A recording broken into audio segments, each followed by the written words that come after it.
انسان نے اپنی آسانی کے لیے کئی تجربات کیے، سائنس کو استعمال میں لا کر کئی ڈسکوریز کی، بعض دفعہ کامیابی ملی اور کبھی کبھی اس کو ناکامی کا سامنا کرنا پڑا۔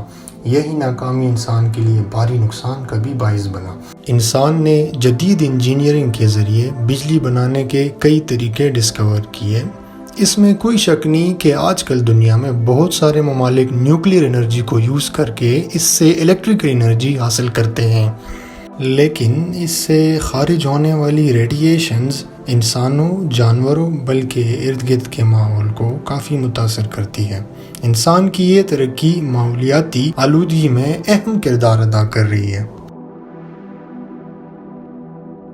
یہ ایٹمی بجلی گھر بعض دفعہ بہت بڑے حادثات کا بھی باعث بنے۔ ہماری یہ ویڈیو انسانی تاریخ کے سب سے بڑے ایٹمی حادثے کے بارے میں ہے، جو کہ 26 اپریل 1986 کو سوویت یونین کے ملک یوکرین کے نیوکلیر پاور پلانٹ چرنوبل میں پیش آیا۔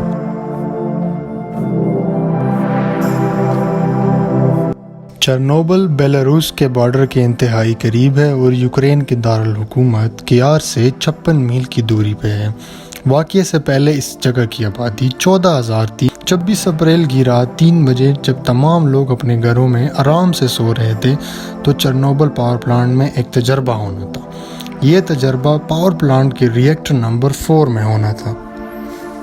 پاور پلانٹ کے انجینئرز اور سائنٹسٹ یہ چاہتے تھے کہ اگر پاور پلانٹ کے پاور سسٹم میں کوئی مسئلہ آتا ہے، یعنی پاور فیلئر ہوتا ہے، تو ٹربائنز کے ذریعے کولنگ پمپس کو ایکٹیویٹ کر کے ری ایکٹر کے ٹمپریچر کو عارضی طور پر کم کیا جا سکے، اور جب تک پاور سسٹم بحال نہ ہو اس عمل کو کنٹینیو رکھا جائے۔ ایکسپیریمنٹ کو شروع کیا گیا اور ری ایکٹر کے کیپیسٹی کو 25% پر لایا گیا، لیکن اچانک ری ایکٹر کی کیپیسٹی 1% پر آ جاتی ہے اور کچھ لمحوں بعد ری ایکٹر کی کیپیسٹی خطرناک حد تک خود بخود بڑھنے لگ جاتی ہے۔ ری ایکٹر کا ایمرجنسی سسٹم فیل ہو جاتا ہے، درجہ حرارت بڑھنے لگتا ہے اور بھاپ بننا شروع ہو جاتی ہے۔ یہ سب ہو جانے کی وجہ سے ری ایکٹر انتہائی انسٹیبل ہو جاتا ہے، اور جو ٹیم اس منصوبے پہ کام کر رہی تھی اس میں ایک سائنٹسٹ اپنے باقی دوستوں کو خبردار کرتا ہے کہ اب ہمیں مزید آگے نہیں جانا چاہیے اور اس مشن کو یہی روک دینا چاہیے، لیکن اسے اپنے سینئر کی طرف سے آرڈر آتا ہے اور یہ کہہ دیا جاتا ہے کہ کیپ گوئنگ آن۔ کچھ وقت گزرنے کے بعد 5 بجے کے قریب تجربے کو دوبارہ شروع کیا جاتا ہے اور کسی طرح بھاپ بننے کے عمل کو روک دیا جاتا ہے۔ ری ایکٹر کو دوبارہ سٹیبل بنایا جاتا ہے، ٹربائن جنریٹرز کو ایکٹیویٹ کیا جاتا ہے، لیکن اس وقت ری ایکٹر کے تمام واٹر پمپ جو اس کو ٹھنڈا رکھتے ہیں کام کرنا چھوڑ دیتے ہیں۔ ری ایکٹر کا ٹمپریچر کافی حد تک بڑھ جاتا ہے اور دوبارہ بھاپ بننا شروع ہو جاتی ہے۔ اس دوران ایک دھماکہ ہوتا ہے اور ری ایکٹر نمبر 4 کی 1200 ٹن وزنی چھت اس زوردار دھماکے سے اڑ جاتی ہے۔ گریفائٹ اور یورینیم کے بخارات ہوا میں پھیلنا شروع ہو جاتے ہیں۔ تاریخ کا ایک تباہ کن نیوکلیئر حادثہ ہو چکا تھا اور فی الحال دنیا اس سے لا علم تھی۔ اس وقت ریسکیو ٹیمیں آگ بجھانے میں مصروف ہو جاتی ہیں، لیکن یہ لوگ بغیر کسی حفاظتی انتظامات کے کام کر رہے ہوتے ہیں۔ ان میں سے زیادہ تر لوگوں کی بعد میں موت واقع ہو جاتی ہے اور اس کی وجہ انتہائی خطرناک ریڈیشنز ہے۔ ری ایکٹر کے 500 فیٹ نچلے حصے میں گریفائٹ کے جلنے سے زرکونیم اور یورینیم پگھلنا شروع ہو جاتے ہیں اور زمین کے نچلے حصے میں ایک لاوا سا بن جاتا ہے۔ 28 اپریل تک ریڈیشن 1000 کلومیٹر دور تک پھیل جاتے ہیں، یہاں تک کہ سویڈن کے Forsmark nuclear power plant میں ریڈیشن میئرمنٹ کے لیے استعمال ہونے والے ڈیوائسز پہ ایک الارم آتا ہے۔ شروع میں تو وہاں کام کرنے والے ورکرز گھبرا جاتے ہیں، لیکن سویڈن کو معلوم پڑتا ہے کہ ایسا ایک حادثہ ہوا ہے اور وہ سوویت یونین پر دباؤ ڈالتے ہیں اور ڈیمانڈ کرتے ہیں کہ اس واقعے کے بارے میں دنیا کو آگاہ کیا جائے۔ یہ دھماکہ جس ری ایکٹر میں ہوا تھا، اس ٹائپ کے ری ایکٹر کو RBMK 1000 کے نام سے جانا جاتا ہے 1000 سے یہاں پہ مراد ہے کہ اس کی power generation capacity 1000 mega what ہے۔ یہ ری ایکٹر پہلے کسی جگہ پر استعمال نہیں ہوا تھا، یعنی یہ ری ایکٹر سوویت یونین کی اپنی ہی پروڈکشن تھی، یعنی اس کو سوویت یونین کے انجینئرز نے خود ہی ڈیزائن کیا تھا۔ بعض جگہوں پہ یہ بات بھی سامنے آئی ہے کہ اس ری ایکٹر میں ڈیزائن کے لحاظ سے کافی خرابیاں تھیں، یعنی ایک نارمل ری ایکٹر جو کہ تمام پروٹوکولز کو فالو کرتا ہے، ڈیزائن میں پراپر میٹیریل یوز ہوا ہوتا ہے اور سٹیبل ہوتا ہے، یہ چیزیں RBM کے 1000 کو ڈیزائن کرتے وقت مد نظر نہیں رکھی گئی تھی۔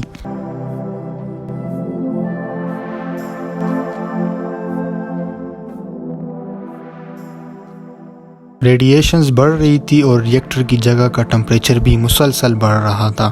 اب پورا یورپ ان خطرناک ریڈیشنز کی زد میں آ چکا تھا۔ یورینیم اور زرکونیم پگھل رہے تھے۔ زیادہ درجہ حرارت بڑھنے کی وجہ سے آگ پہ قابو پانا بہت مشکل تھا۔ ہیلی کاپٹر کے ذریعے سے بورک ایسڈ اور ریت کے تھیلے آگ لگنے والی جگہ پر پھینکے جانے لگے، کیونکہ بورک ایسڈ ریڈیشنز کو کم کرتا ہے اور ریت آگ بجھانے کے لیے استعمال کی گئی تھی۔ ریت اور بورک ایسڈ کی وجہ سے آگ اور ریڈیشن کا براہ راست اخراج تو عارضی طور پر کم کر دیا گیا، لیکن دھماکے کے شروع میں ری ایکٹر کی جگہ پر آگ بجھانے کے لیے جو پانی استعمال ہوا تھا وہ اب ری ایکٹر کی نچلی سطح تک آنے لگا، اور یہ پانی اگر پگھلتے ہوئے یورینیم کے ساتھ مل جاتا تو ایک اور زوردار دھماکہ ہونا تھا۔ اس کے لیے فوری طور پر لیڈ یعنی سیسا ہیلی کاپٹر کے ذریعے اس جگہ پر گرایا گیا تاکہ ری ایکٹر کی نچلی سطح کا ٹمپریچر فوری طور پر کم کیا جا سکے۔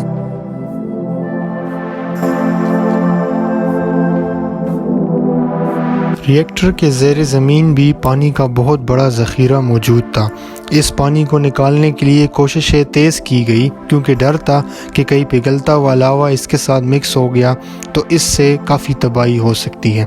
چرنوبل کے آس پاس کے علاقوں سے کارکن بلائے گئے اور ری ایکٹر کی نچلی سطح تک جاتی ہوئی ایک سرنگ بنائی گئی، اور یہ سرنگ 15 دن میں مکمل کی گئی۔ کام ختم ہو گیا اور کچھ عرصے کے بعد ان مزدوروں میں سے زیادہ تر لوگوں کی موت ہو گئی۔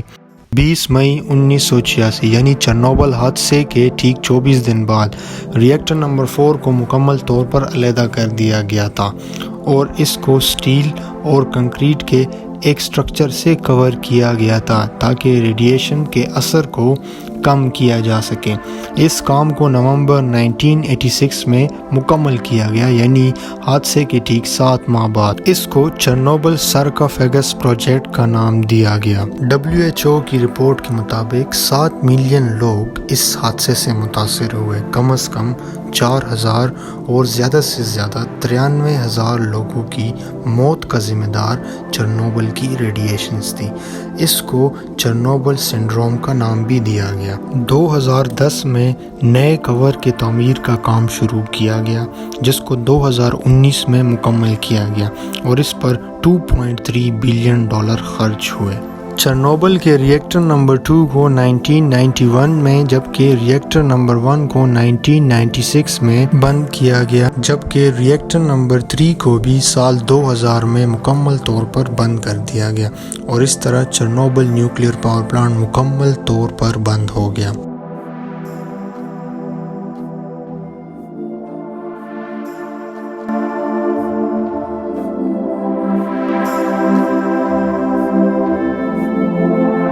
تو امید کرتے ہیں کہ آپ کو ہماری آج کی یہ ویڈیو پسند آئی ہوگی۔ ایسی ہی معلوماتی ویڈیوز دیکھنے کے لیے آپ ہمارا چینل سبسکرائب کریں، ہماری اس ویڈیو کو لائک کریں اور شیئر کریں۔ شکریہ۔